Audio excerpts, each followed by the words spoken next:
Abigoliah Schamaun, hello. Hey, good to see Sorry you, to Rich. keep you waiting. It's good to No see you worries. as well. Yeah, it's one of those mornings where it all everything was fine until there's one bit, and because producer Paul had to go to hospital this morning to just have his eyes looked at, and I forgot that I was going to be picking him up from the station, so I was all geared towards going straight to the studio. Mm-hmm. And then Paul went, "Oh yeah, he's still all right to pick me up at this." I went, "Oh fuck yeah, I'll be in there in a minute." And I was on the bed with my little one, just putting him to sleep. So yeah, I had to go like, all right, good night, and then run You'll out be the door. fine. You'll be fine. Don't touch anything hot. Bye. And then just off you go. How are you? I'm More typical good. most question. Yeah, no, how's my morning been? I woke up. That's a big part of it right there, just the waking up.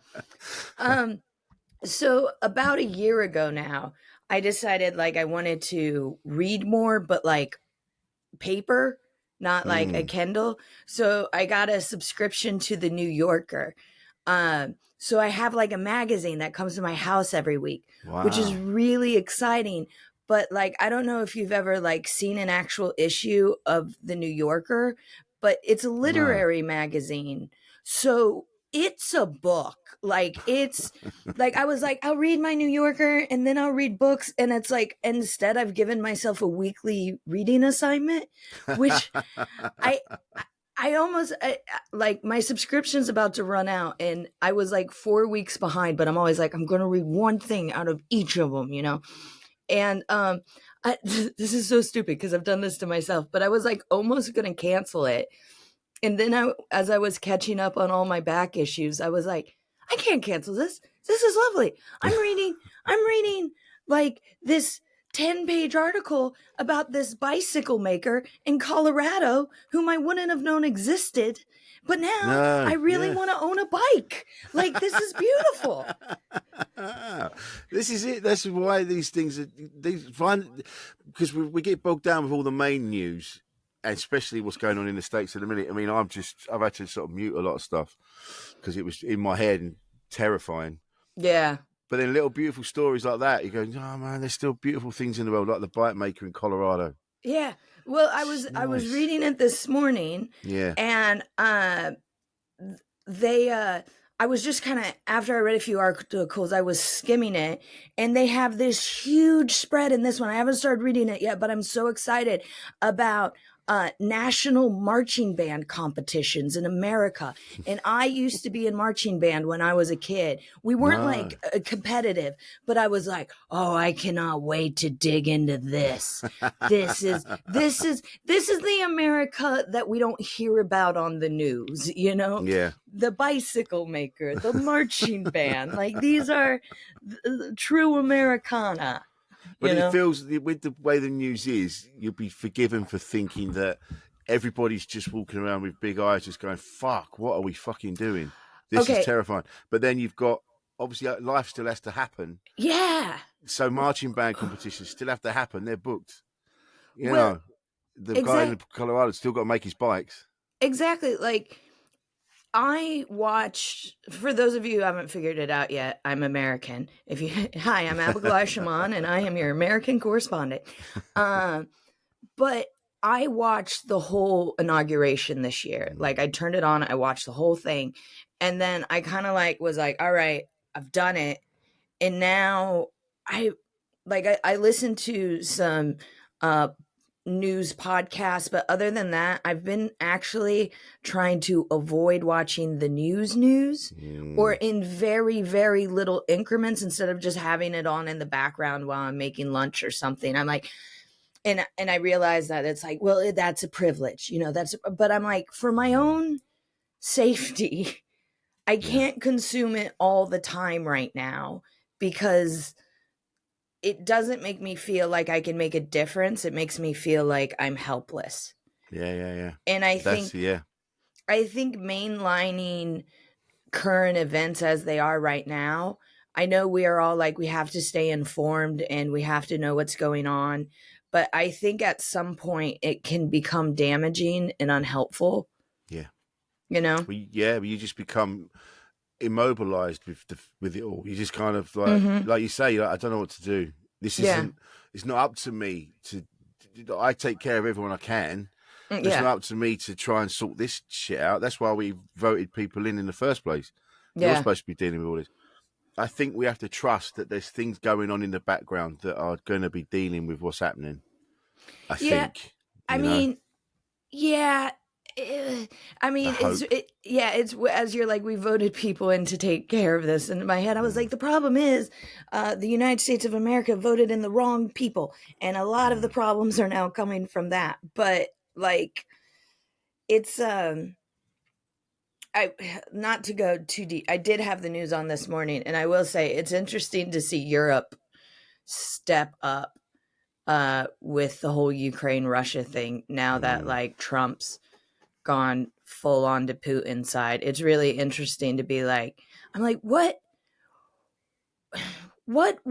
is the world going to look like if the world doesn't and cannot rely as heavily on America as it has Mm. in the past? Like what does that look like? And I think, in 2025, with everything that's available to us now, it's more possible than it ever has Yeah, been. yeah, Like, obviously, I'm not a huge I don't know a lot about economics and socio-political politics, but I'm like, if it's gonna happen, it's gonna happen now. mm. So it'll be curious. I'm curious to see how it all pans out, and hopefully it pans out Oh, in the yeah, best way possible for the safety and health of the world. yeah. Well, I think I was reading something the other day, and it said, America, what is kind of fundamental to a lot of things like world safety and economically, it's like everyone deals in dollars, and so yeah, so now everyone's going, do you know what? All right, fine, you go and do that. We're going to try and figure it out without you then. And everyone's sort of, like you say, they're all stepping up against America now. Yeah, it's going to be interesting, but I think I don't know. I just wish the billionaires would fuck off. You've got all the money. You've got it all. You've got everything. Yeah. You could just fuck up. You could sit around in your underpants all day, just drinking cocktails and just I mean, doing nothing. Doing Elon nothing. Elon Musk has talked about going to Mars for years. Just go. Just go, mate. It's No one's stopping you. fine. It's fine. You got like, and there I cannot quote the study, but years and years ago there was like some sort of study that once you reach a certain threshold of income. Now I'm going to go ahead and assume, Rich, neither of us are at that threshold, I but think it's safe to say that's true. there's past like say it's 100,000 a year. It's probably more by now with inflation, but let's say it was 100,000. Once you reach that, any money you make on top of it will in no way make you happier. Yeah. So once you reach a certain threshold where you're economically stable at all times, like able to afford, a nice vacation, the nice things you want to do, plus you're able to cover clothes and schooling and all the necessities of your life. Once you get to that, nothing will make you happier because you're stable, so you're fine. Mm. So like you look at like Elon, who's like unelected and inserted himself into the US government and seems to have so much political sway, and it's just like it's not going to make you happy, mate. Your kids still don't No. like you. Your ex-wives are mad. Like you bought Twitter, and you still weren't happy. Like, it's never going Yeah. to be Yeah. enough. You Never have to enough. you have to eventually look within, and Yeah. but I don't know. Well, I think these people, they're just so far gone. It's a mental illness, greed, narcissism, that mixture. Like greed, especially, where it's just he doesn't want it. He doesn't want he doesn't want to be the richest. He wants everything. He wants it all, and it's now consumed him to a point he's just losing his mind. You can just see the way he is and the way he behaves and what he says. You go, mate, you are not well. Like Yeah. you have been pushed way beyond I think where any other human being's gone before, mentally in that environment, like he's just gone. He's absolutely gone. Well, I don't know if you saw this, but he recently put out an email to like Doge put out an email to like all government employees Oh, being yeah. at on a Saturday, which like the government employees, as far as I'm aware, don't usually work on a Saturday, being like, you have to respond to this list in bullet points, 5 things you've done this week in your job. And now some government agencies like the Defense Department and the FBI are like, you guys can't respond to this. But I think everyone should. But what everyone should do is just clog the email with like the bullet points of like, I converted a Word document into a PDF document. I sent 3 emails. I reloaded the coffee maker. Like, just Yeah. 5 things you genuinely did in your job, but just the most mundane. I ordered new paper for the Xerox machine. Just like Yeah, just clog his inbox with just shit. yeah. Yeah, I was talking to Maggie and she was saying blah blah, but and then we did blah blah, and then we just that, Yeah. just Yeah. I think you're doing the right thing though by not. I mean, the thing is as well. I'm saying like, oh yeah, I've got to stop watching the news. It's clips of it on TikTok. That's where I'm getting it from, and I watched the Daily Show clips, which are always interesting, and then and then you see, and then there was a pro Trump person the other day, and they were talking about why they still and that again, you can believe what you want, you can vote for who you want, it's your choice, but again, they're like Christians. The way they talk, it's just this like weird, just this leap of faith that no, he's the man, he's going to take care of us. He's like, and you're like, yeah, I've seen this conversation before with deeply religious people where they're going, yeah, he's our savior and he's looking out for us. You're like, fuck. Yeah, you've all gone nuts. Yeah. Kind of like the savior part aside, there's a trope about Americans of how we're an optimistic people. We all think we're going to make it. We all pull ourselves up by our bootstraps and do the best we can, and it'll all work out. And I definitely have that. I'm a naturally optimistic person. And I feel like the people who are the greatest victims of it are people who voted for Donald Trump, who are like, well, if he said, why, of course it's going to work out. That's my guy. Why would he say it otherwise? Why would he say it? He, while he was campaigning, he said he didn't know anything about 2025, Project 2025, and wasn't going to enact any of its policies. And then he gets into the White House, and they're going through the Project 2025 handbook. And it's like, well, I mean, a little bit, but he doesn't mean it. Like, no, it's fine. I'm interested to see what happens. It's that optimism. It's like, look, there must be a reason why they're not.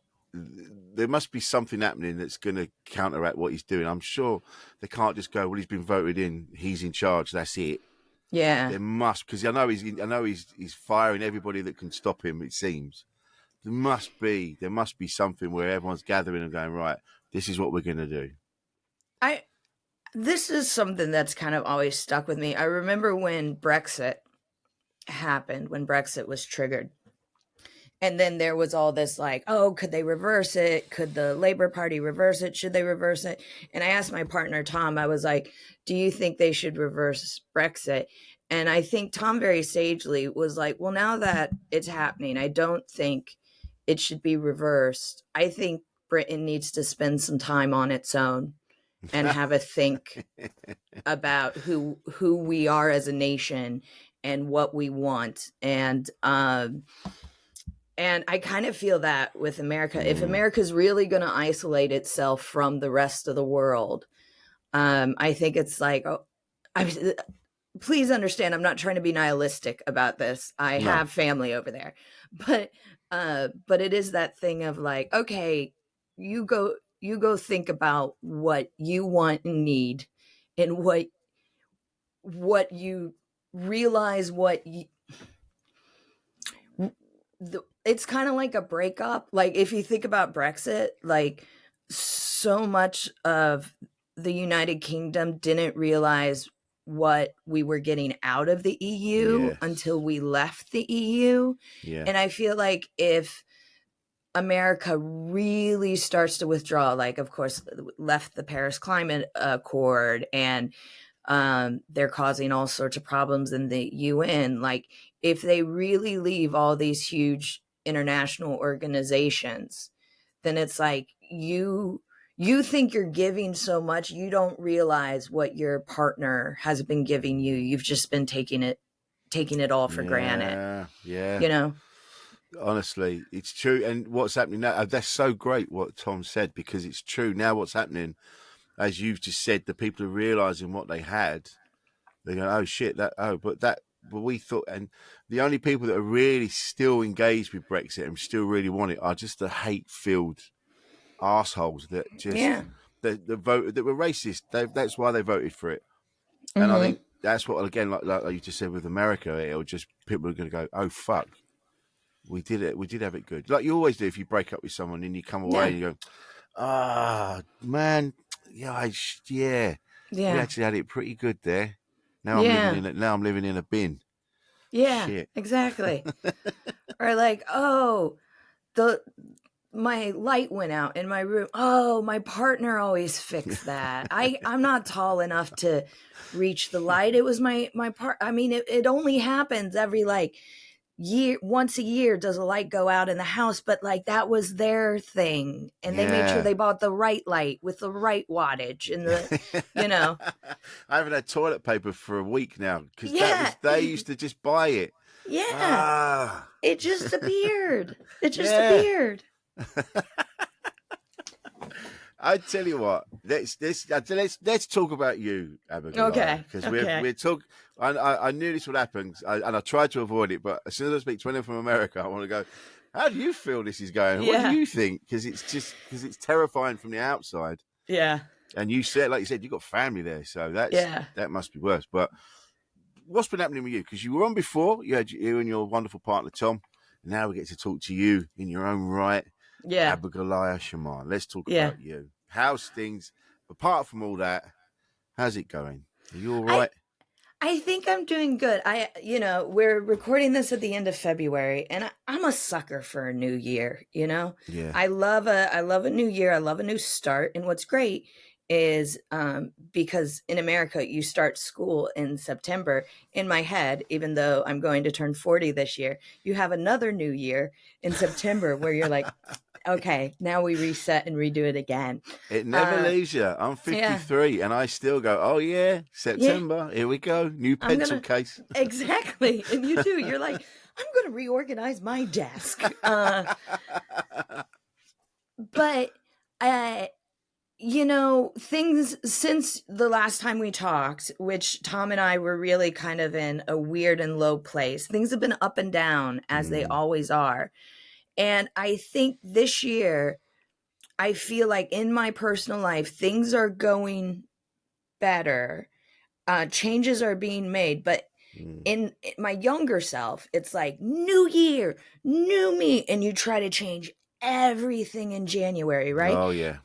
And I'm just really enjoying my slow march forward to a more positive life. So it's like, it's little things like, okay, so I mentioned reading for 2 years for maybe it was 3 now. I have set the New Year's resolution that I am going to find a hobby that I do not turn into like a podcast or a YouTube channel or a side hustle or a job. And because I've done that my entire life, I got really into yoga. I became a yoga instructor. Over lockdown, I got really into cooking. I started a cooking YouTube channel. I started going to open mics. Now I'm a professional stand-up comedian. Don't get me wrong. I've learned a lot. I loved all those journeys, but like don't have a hobby. I'm just constantly working on side hustles, and then you're working towards it being better and greater, and Yeah.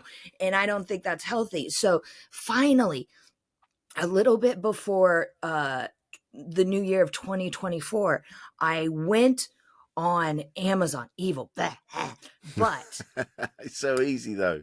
I bought myself a little embroidery kit, right? Just it comes with the needles and the thread and little directions on how to embroider a butterfly. And Rich, embroidery.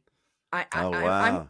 I'm ready to quit my job. Like I love it. And again, one of the big goal for the hobby was something that doesn't involve screens, because I'm constantly, Yeah.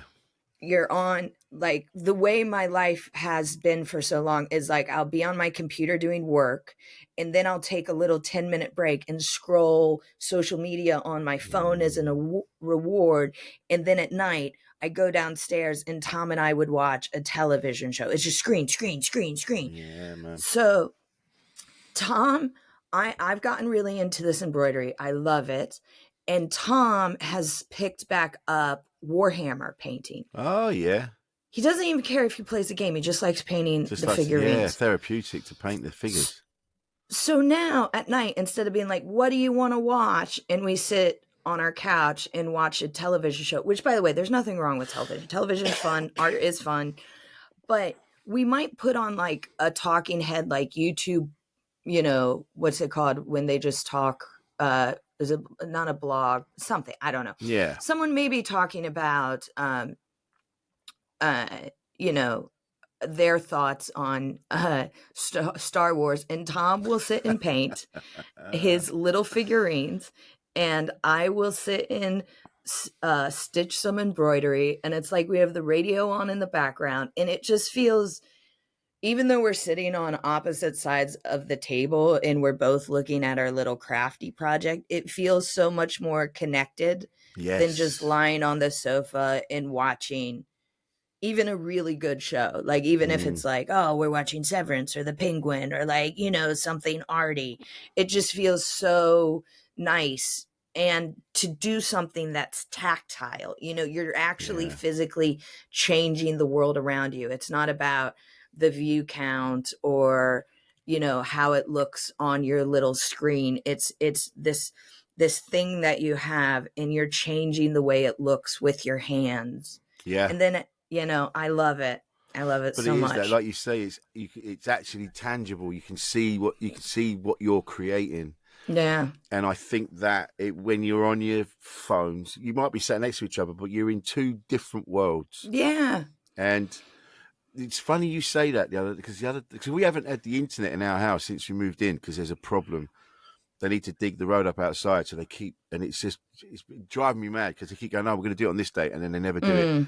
Anyway, that's an ongoing thing. But because we haven't had that, we had to go. I went and bought a DVD player, and I got a load of DVDs from the charity shop. So we got that. And then the other day, I found a Beatles jigsaw of the Abbey Road with them walking across the zebra crossing. Oh, This cool, jigsaw. cool. And I went, oh, I've got a Metropolis one at home.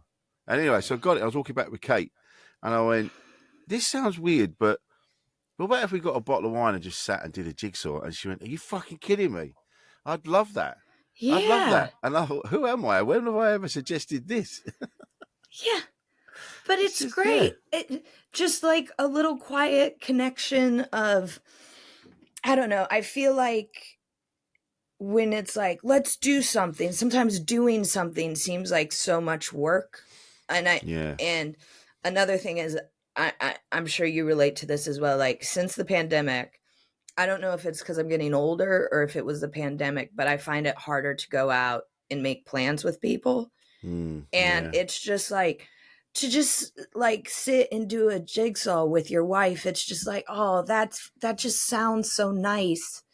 That's what it is. Nice. Yeah. And then if you're going to be home, what's the other thing you would have done if you hadn't bought the jigsaw? Again, it's probably watch TV, which there's nothing wrong with TV, but it's just like, And no one watches TV anymore either. Like you said, it's like you have the TV on, but you're also scrolling your phone. Yeah. So, Yeah. I yeah. found that the other day, I wasted an entire day just going from app to app to app, just going round and Yeah. round and round. When I realised what I was doing, I was so annoyed with myself that, because like we all have, we've all got these ideas. We've got books we could be writing, we've got books we could be reading, we've got things we could be working on. Yet we're just going round and round and round. Yeah. And I don't even know what for. What I'm looking for is that little hit of, oh, I've got a message. Oh, yeah, someone like the thing. Yeah. Just walk away from it. It's still going to, Yeah. if people are messaging you, it's still going to be there. Exactly. Exactly. And I feel like with what we do, because now stand-up comedy and podcasting has, first of all, the fact that podcasting is now a video form Yeah. just really grinds my gears, like I was like, I did not get into this to make freaking videos. But like, so much of spreading the word about what we do is predicated on social media, and like, we are lucky to have that now, to have that we don't have to have Big Billy producer go, you're the one, Rich, we can do it. We can do it on our own through social media, but it just can create a really toxic work environment for yourself, I think, like you said, rather than doing something that's going to become a side hustle or a thing, it's actually doing something just for the love of doing it. And like with the embroidery, because with the other thing, like when you become a yoga instructor, or you were like, I'm going to become a yoga instructor, and then the pressure that you've then put yourself on to then become that, and then the expectations that you've got. Hopefully, people are going to come to your classes, they're going to book you or whatever, and it just becomes, like you say, it becomes another thing. And I love comedy, but sometimes I'm like, the waiting to get paid. And then the amount of traveling we do, I'm like, mate, I don't even know if I want to do this anymore. Sometimes. Yeah. But then I get to the gig and I'm fine. But, yeah. I mean, too, like, so I've take yoga now again. But the thing about becoming a yoga instructor is it's like the booking in work and getting hired and all that. But then I'm practicing yoga at studios I teach at. My own personal yoga practice no longer was about my personal yoga practice. It was now a performance. I had to be good at yoga. So people would be like, because wouldn't it be weird to take a yoga class from a teacher who can't do the thing they're asking you to do? It would be difficult to trust that person. Yeah. So it just became like, I have to be better and I have to be more flexible and I have to be, and now I do take yoga at a studio not far from where I live, and they don't know I was a yoga instructor. They have no idea. I've never told them. Maybe one or two people know, because they'll be like, what do you do? It's like, I'm a stand-up comedian. What did you do before that? And I'm like, I was a yoga instructor. Like, a couple of them might know, but it's not like, I don't teach there, so no one sees me as a teacher anymore, which I really like. Yeah, so you can just do it now and get back to enjoying it. I think we all need that. Just, like you say, with what we do, there's a need to be connected. There's a need to be seen to be connected and doing stuff. Like everything we do, you got to document it and go, oh, look, I was doing this. Oh, wow, look at that. And, so you do need a moment where you can just go off. And I mean, not even in comedy, wherever you're doing, just go off and just be. I have such a better night's sleep when I've got my phone out of the way. Yeah. Like if it dies before I go to bed, I don't put it on charge. I just go, oh, that's going to stay there. That's great. It's funny how heavy your phone feels when it runs out of charge. Yeah. Imagine what your soul feels like when that runs out of charge. Exactly. Heavy. I was listening to a podcast the other day. I think it was Offline with Jon Favreau. Oh, yeah. Or it might have been Pod Save America. I listened to both those, but I'm pretty sure it was Offline. And he had someone on talking about like the loneliness epidemic. Okay. and how we're not as connected as we used to be because we're all talking through these little phones. Mm. Look, notifications. Ugh. And Switch them off, babe. Switch them I off. know. I will say I'm really good. The only notifications I get on my phone are my WhatsApp ones because that's how my family talks to me. Yeah, So, yeah, but yeah. I don't have any social media. My email doesn't even have notifications on my phone. But my point is this guy was talking and he's like, well, if you think about, like, say it's the beginning of the year and you're like, I'm going to get into shape. I'm going to work out 3 times a week. And you set yourself a schedule because that's what you need to do. And he's like, we need to start doing that with socializing. Like, Yeah. twice this week, I'm going to meet a friend for coffee, or like, or even once a week, just like not a work thing, but like actually be like, hey, let's go out to lunch or dinner, or let's go grab a drink or see a movie. And that's really stuck with me because, along with the like get a hobby that doesn't involve my phone, it's like start to see more people. And the way he just framed it as like, if your goal is to get in shape, it's work out 3 times a week, and you set yourself a schedule. He's like, Mm. set a goal to like go meet a friend once a week, and Yeah. I think it's so smart because you're like, I should Yeah. socialize more, and then you just or I'll say I don't, and then I just don't. I just Well, I've made a point now. If I'm away gigging, if I'm away like in one place for a weekend, I will make a point of making sure I go and see someone. Like I was in Hull a couple of weeks ago, so then I went and saw my mate Silky and had some lunch with him, and just make sure you're not in your travel lodge just on your own, because the thoughts. You just think, oh, no one likes me, no one cares. yeah, And it's all bullshit. It's just your brain being a dick.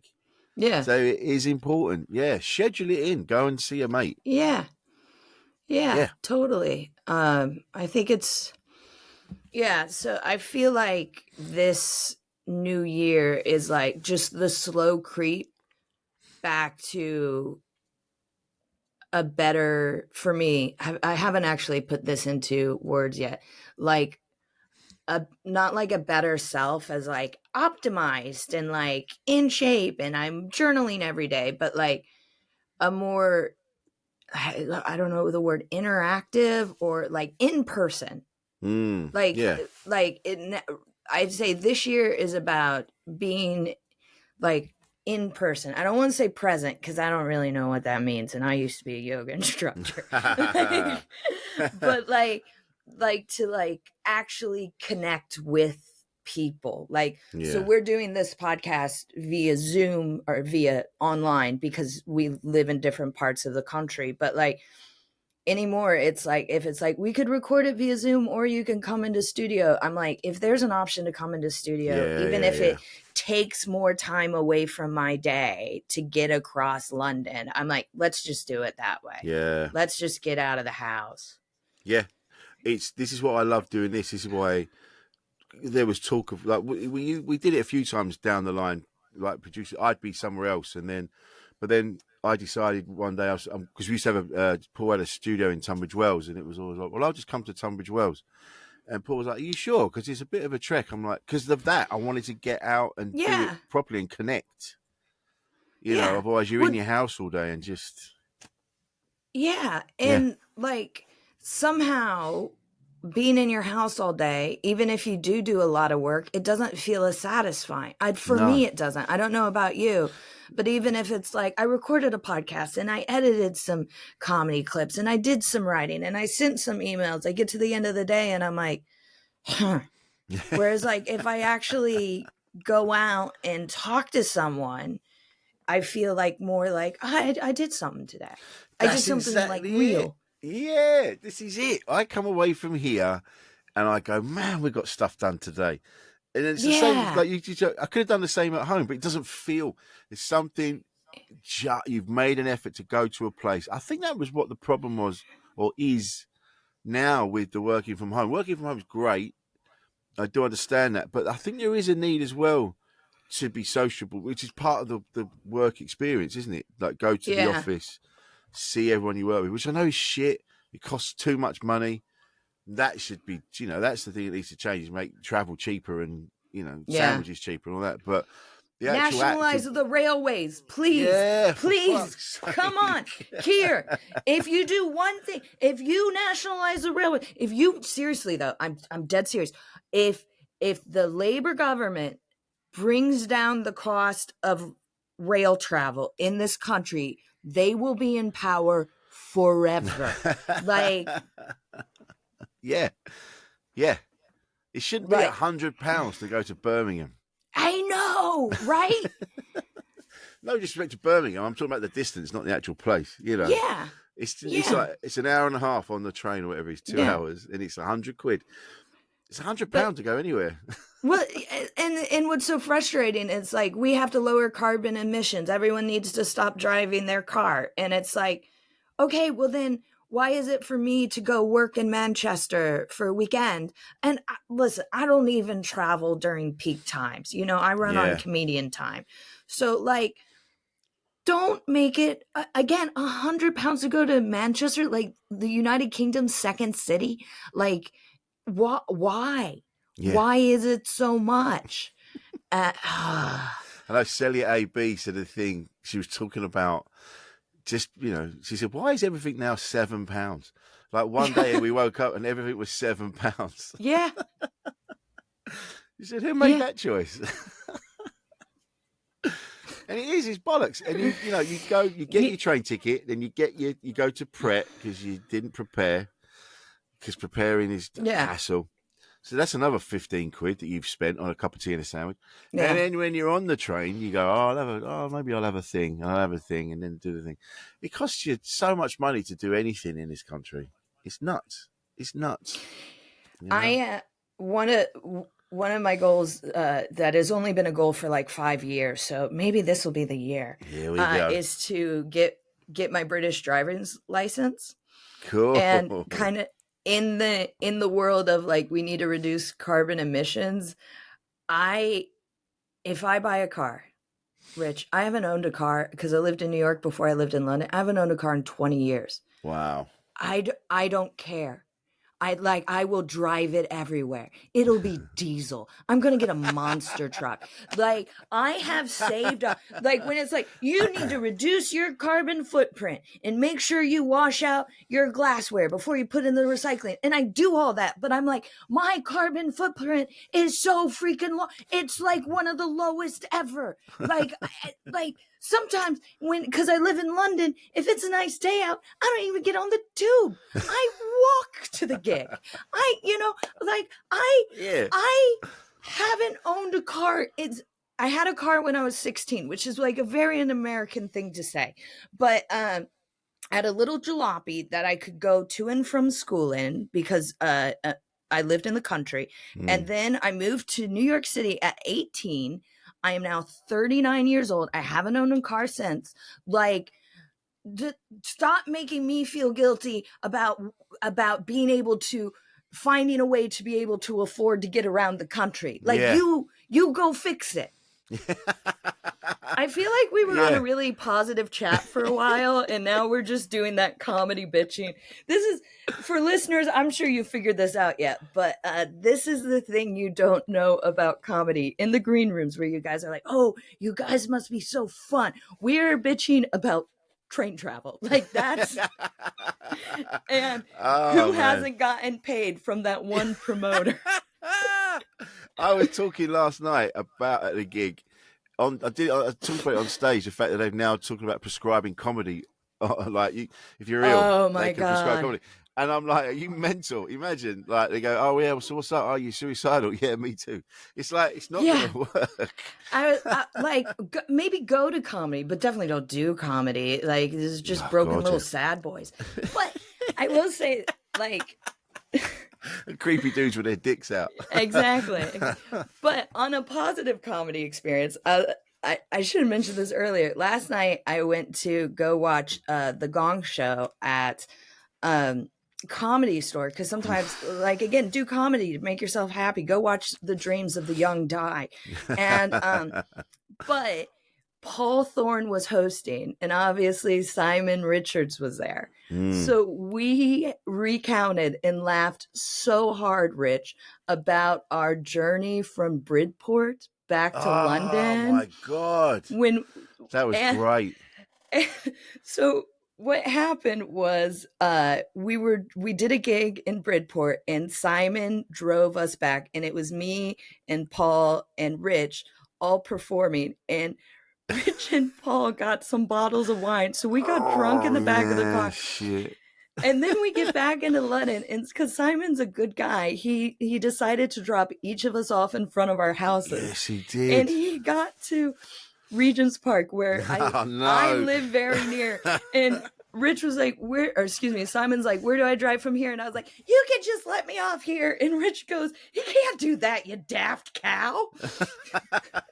Because you're in the other side of the park. You go, I'm just going to walk through here. Yeah. I'm like, no, what are you on about? You're going to get murdered. By the way, this was at like 1 a.m. It wasn't like daylight out when it's like, let me stretch my legs after the line. Simon told me that the last time I saw him, and then you said that. I went, I never said that to Abigoliah. He went, you fucking did. I went, and then I felt really bad. I'm like, she knows I meant it with love. I kind of like with that. It's in my head. I went, because you were like, I was going to walk from here, and then went, where are you? And you went, that way. And then I boiled it all down in my head. See, you can't do that, you stupid cow. Yeah. What I meant was, listen, it's better off if we drop you off. Don't do that. We'll go around the other way. You stupid cow. Oh, no. I took no offense in the moment or sense. In fact, last night, as we recounted it and laughed to each other, both Simon and Paul kept calling me a daft cow. And I'm like, I really need a t-shirt that just says daft cow on it. I just feel like... Also, it's such like a British insult / it's almost like calling someone a cunt. I feel like it's actually a term of endearment, but only here. Like I'll be like, and then one of my very good friends called me a daft cow. So it was horrible. No, it was really one of the nice. That's how I knew I was one of their people. That was when you were there. You were one of us. We cared about you. We didn't want you to get murdered in the dark. Yeah. So you can't go that way, you stupid daft cow. Yeah, or stupid cow. I don't remember exactly daft the phrasing. Cow, stupid cow. Yeah, one of them. But that is also. Go on. That is also, and see, this is why it's so important to go and hang out with people. Is when Rich put down and put into law the 3 things that make you a real UK comedian. Do you remember what these are? Because I do. I think I remember 2 of them, but you go on. Sometimes I'll be walking down the street and I'll think about this. It is you have to have eaten a pot noodle with a plastic teaspoon in a travel lodge. In a travel lodge. You have to have changed at crew. Yeah, that's a good one. And you have had to piss somewhere weird. Yeah, come on, don't tell me that's not. That's the thing. Once you've done those 3 things, you can then call yourself a comedian. If you get called a daft cow by Rich Wilson, that's it. You're fully on board. Yeah. That's it now. Oh, I'm glad, because every now and again that pops into my head and I cringe. I go, I meant it with love. Are you kidding? We were talking about it last night, and I was like, that's like one of the best, like when people are like, what's it like to be a comedian in the UK? It's like, if you want to hear just like one of the best stories, because it's like we got drunk and we got silly, but no one did anything stupid. Like we were stuck in a car, so none of us could get punched. Like it was really safe. It's just like, oh God. It was just the right amount. It was a couple of bottles, wasn't it? And it was just the right amount. And we were just having a good silliness, time. Yeah. There's every now and yeah. See, I like that. We get too bogged down with all the bullshit of comedy. Yeah. But there are beautiful moments like that. And, exactly. And Simon was saying apparently in the back of the car we started singing musicals, which I have no memory of. I have no memory of. And he was like, you started singing Hamilton. And I was like, I don't think I know. I love that musical, but I don't think I know all of the words to one song. And he goes, no, you didn't. Yeah, you didn't let knowledge get in the way of your confidence. Yeah. Alexander Hamilton. There's a that just you wait. I think there was a lot Alexander. of that.